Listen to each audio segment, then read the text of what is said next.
I'm a firm believer in the spiritual practices that we're taught, such as visualization, tapping into your higher faculties of imagination, and all of the positive benefits that come from utilizing these, we can call them spiritual skill sets. But there are times where they're not as practical as they're really made out to be. Because yes, the benefits are, of course, you can see the end before you get there. You can imagine the present and you can then live in the future. You can bridge the gap in your mind before anything has to happen in your physical world. And you can almost experience the journey and the outcome from where you are right now. And I think that's very powerful and extremely important to be able to do. But some people depend on it too heavy, that they spend so much time just in their head and they're not taking the physical action they need to in order to make it happen. So with visualization, of course, you want to feel as if it is yours already. And as Bob Proctor says, if you can see it in your mind, you can hold it in your hands. But if we're not doing the process to then be able to hold it in our hands, then all we'll ever do is continue to see it in our mind. So although I say you can't fully depend on it, it is a tool that I continue to use and something that I've done the whole way throughout my journey. But by learning how to blend the art of visualization and tapping into your imagination, as well as then taking the physical action necessary, only then can you start to see the results, which is what I've been able to do. But there was a time where I would be stuck simply in the imaginative world, and it was more of a coping mechanism.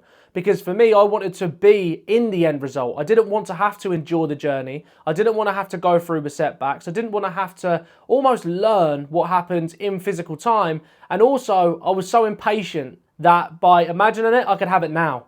But by having to do the work, I don't know what the timeline could have been. It could take 6 months, a year, or however long it was necessary to achieve, depending on the size of the goal or the outcome I was aiming for.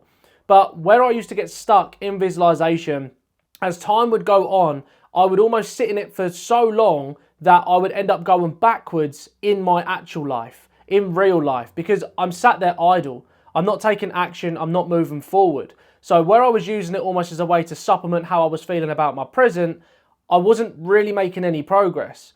And the reason why a lot of people get stuck there is because of how beautiful it can feel, how it can feel like almost a drug. It can become addictive. And the part that becomes scary is when you have to take the action and it doesn't plan out exactly as you imagined. Because you're imagining this beautiful journey is super easy, everything's going to fall into place, you're going to get exactly what you want without having to lift a finger or without having to face the potential of even getting a scratch along the way.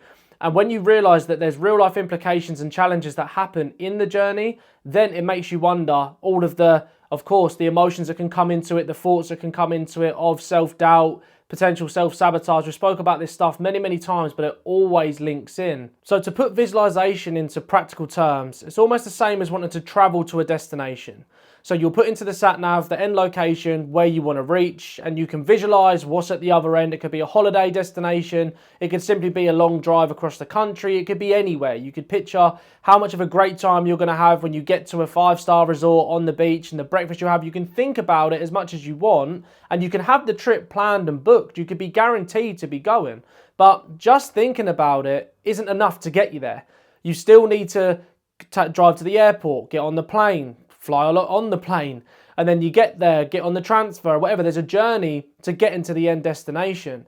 So no matter how much you think about something and visualize it, and when you can use your imagination to that highest level, you get the physical feeling and emotion of actually being there, then it's only going to last as long as you think about it. But to genuinely experience it, you have to be willing to take the steps necessary to reach the end place that you are thinking of. So although visualization and manifestation and all of these spiritual laws I believe to be very real, the element that is key in all of it is not just ask and you shall receive. You have to actually put in the work to achieve something at the same time.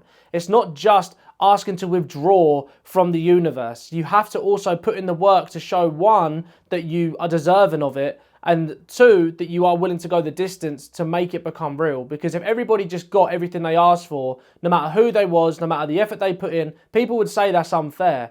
Because if you're willing to put in the work and someone else can just sit there and think about it, but you both get the same outcome, you probably would feel far more deserving than somebody else. So although we can keep ourselves in a positive mental state, we can ask the universe and have all these spiritual practices, but unless there is physical action following, then all you're ever going to do is live with wishful thinking.